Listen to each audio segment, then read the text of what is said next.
আপনার বাড়িতে তুলসী গাছটি কি শুকিয়ে গেছে? তাহলে সেই শুকনো তুলসী গাছটি কি করবেন? অনেকেরই আশেপাশে হয়তো কোনো নদী বা গঙ্গা নেই। তাহলে সেক্ষেত্রে সেই তুলসীর শুকনো গাছটি কি করবেন? তুলসী গাছ যদি শুকিয়ে যায় তাহলে আপনারা কবে সেই তুলসী গাছটিকে মঞ্চ থেকে তুলে জলে বিসর্জন দেবেন? এই বিষয়ে কি কোনো বাধা নিষেধ রয়েছে? শাস্ত্রমতে কবে আপনি তুলসীর শুকনো ডাল বিসর্জন দিতে পারবেন এবং কোথায় বিসর্জন দেবেন? এছাড়াও তুলসী গাছে জল ঢালার সময় একটি সহজ সরল মন্ত্র উচ্চারণ করতে হয়। এই বিষয়ে হয়তো আমরা অনেকেই জানি, আবার অনেকেই হয়তো সঠিকভাবে জানি না। তাই এই সমস্ত বিষয় নিয়ে আজকের এই ভিডিওটিতে আলোচনা করব। নমস্কার বন্ধুরা, ভক্তিমূলক কথা চ্যানেলে জানাই আপনাদের সকলকে স্বাগত। বন্ধুরা, আশা করছি ঈশ্বরের আশীর্বাদে আপনারা প্রত্যেকেই ভালো আছেন এবং সুস্থই আছেন। প্রত্যেক সনাতন হিন্দু ধর্মের বাড়িতেই একটি করে তুলসী বৃক্ষ অবশ্যই রয়েছে এবং আমরা প্রত্যেকেই সকাল সন্ধ্যা সেই তুলসী গাছকে অত্যন্ত নিষ্ঠার সঙ্গে পুজো করি এবং এটা আমাদের অবশ্যই একান্ত কর্তব্য। এবং আমরা প্রত্যহ তুলসী গাছে জল নিবেদন করে থাকি। কিন্তু তুলসী গাছের জল নিবেদন করার একটি বিশেষ মন্ত্র রয়েছে।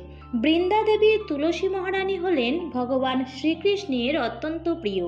তাই শ্রীকৃষ্ণ বা নারায়ণের যে কোনো পুজোতে বা ভোগেতে তুলসী পাতা অবশ্যই নিবেদন করা প্রয়োজন। সকালে ঘুম থেকে উঠে স্নান করে শুদ্ধ বস্ত্র পরে আপনারা তুলসী গাছে জল নিবেদন করবেন। সূর্য ডোবার পর অর্থাৎ সন্ধ্যার পর আর তুলসী গাছে আপনারা জল নিবেদন করবেন না। এমনকি সূর্যাস্তের পর তুলসী গাছকেও স্পর্শ করা উচিত নয়। এবার আপনাদের জানিয়ে দিই তুলসী গাছে জল নিবেদন করার সেই বিশেষ মন্ত্রটি।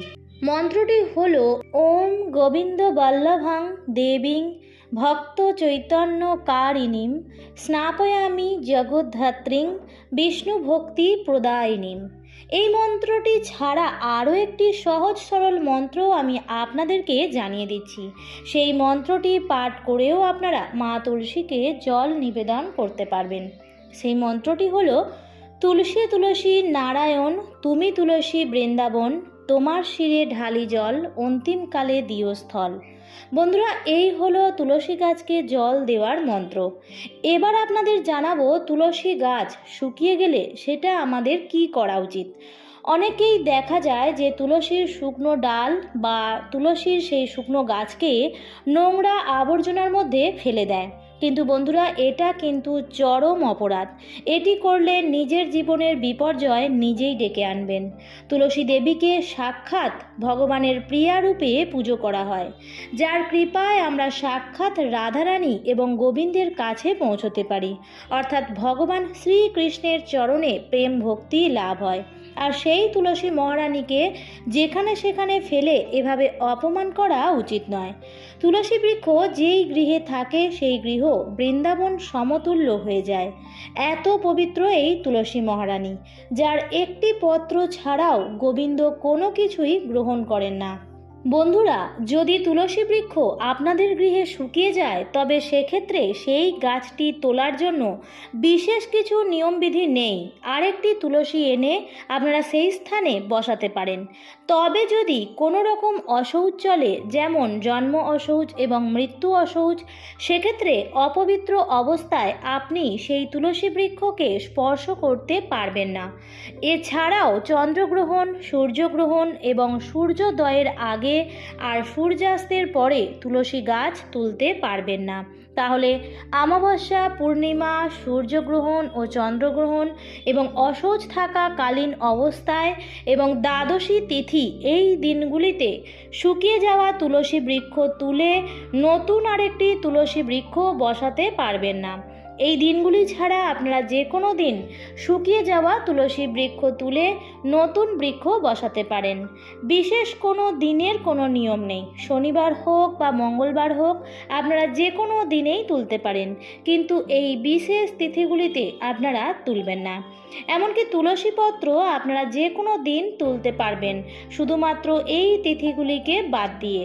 আর কেউ যদি তুলসী পাতা নিতে আসে তাহলে এই তিথিগুলি যদি পড়ে যায় যায় তাহলে আপনারা দেবেন না। বাকি সোমবার, মঙ্গলবার, বুধবার, বৃহস্পতিবার বা শনিবার সমস্ত দিনেই আপনারা দিতে পারেন, কারণ গৌর গোবিন্দ গোপাল সেবার জন্য তুলসী দেওয়া প্রত্যেকেরই একান্ত কর্তব্য। হরিভক্তি বিলাসে স্পষ্ট বলা আছে এবং গোপাল সেবা শ্রীকৃষ্ণের পূজা অর্চনার জন্য অবশ্যই তুলসী চয়ন যে কোনো দিন করা যায়, শুধুমাত্র এই তিথিগুলি বাদ দিয়ে। আর সূর্যাস্তের পরে এবং সূর্যোদয়ের আগে তোলা যাবে না, অর্থাৎ সূর্যোদয় থেকে শুরু করে সূর্যাস্তের আগে পর্যন্ত দিনের যে কোনো সময় আপনি তুলতে পারবেন। এবার বলি শুকনো ডালের বিষয়ে। বন্ধুরা মনে রাখবেন, বছরের অনেক সময় কিন্তু কি হয়, অনেকেরই পুজো করার সময় তুলসী পাতার অভাব হয়। অনেক সময় তুলসী পাতা শুকিয়ে যায় বা কুঁচকে যায় বা পচে যায়, সেক্ষেত্রে ঠাকুর সেবার অসুবিধা হয়ে যায়, কারণ তুলসী ছাড়া গোবিন্দ সেবা সম্ভব নয়।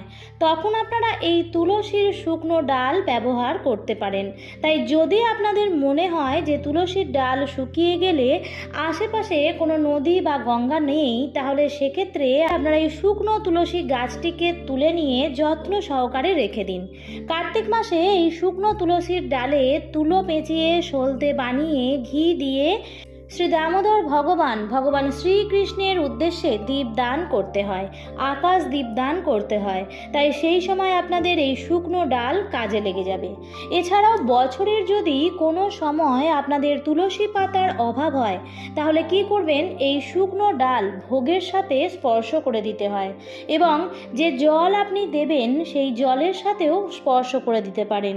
তারপর আপনারা সেই জল বা ভোগ নিবেদন করতে পারেন, বা ভগবানের চরণে আপনি তুলসী দেবেন। আর আপনার গৃহে হয়তো তুলসী নেই, অভাব রয়েছে, তখন আপনি এই শুকনো তুলসীর ডাল ভগবানের চরণে স্পর্শ করিয়ে দিতে পারেন। এছাড়াও বলে রাখি বন্ধুরা, অনেক সময় ভালো চন্দন পাওয়া যায় না। পুজোর সময় চন্দন তো কাজে লাগেই। মনে রাখবেন, এই যে শুকনো তুলসীর ডাল, এটা কিন্তু হরিচন্দন। এই শুকনো তুলসীর ডালটি নিয়ে আপনি ওই চন্দন বাটার মধ্যে ঘষে জল দিয়ে এই শুকনো ডালটিকে ঘষবেন। ঘষে ঘষে যে শুকনো তুলসী কাঠের যে চন্দনটা বেরোবে, ওটাই আপনি ভগবানের অঙ্গে দেবেন। ভগবান এতে আরও অত্যন্ত প্রসন্ন হন। এত মাহাত্ম্য রয়েছে তুলসীর। তাই তুলসীর কোনো জিনিসই কখনোই ফেলতে নেই। তুলসী তলার যে মাটি, সেটাকেও আপনারা তিলক হিসাবে ব্যবহার করতে পারেন। তুলসীর শুকনো ডাল, তুলসীর মঞ্জরি, তুলসী পাতা সমস্ত কিছুই পবিত্র। তাই বন্ধুরা, তুলসীর শুকনো ডাল আপনারা যে কোনো দিন তুলতে পারবেন এবং নতুন তুলসীও লাগাতে পারবেন। তবে শুধু এই তিথিগুলি বাদ দিয়ে, যেগুলো আমি ভিডিওর শুরুতে বলে দিয়েছি, এই তিথিগুলি বাদ দিয়ে আপনারা যে কোনো দিনই পারবেন। তবে তুলসীর শুকনো ডাল ফেলার দরকার নেই, আপনারা বাড়িতেই রেখে দিন, যত্ন সহকারে রেখে দিন, অনেক কাজে লাগবে। আপনারা এইভাবে ঠাকুর সেবাতেও লাগাতে পারেন। যাই হোক বন্ধুরা, আমার আজকের ভিডিওটি এই পর্যন্তই। ভিডিওটি দেখে ভালো লাগলে অবশ্যই লাইক, কমেন্ট এবং শেয়ার করতে ভুলবেন না। আর চ্যানেলে নতুন হয়ে থাকলে অবশ্যই চ্যানেলটিকে সাবস্ক্রাইব করে পাশে থাকা বেল আইকনটির অল লেখাটিতে ক্লিক করে দেবেন। আবারও দেখা হবে পরবর্তী নতুন কোনো ভিডিওতে। ভালো থাকবেন, সুস্থ থাকবেন। ধন্যবাদ।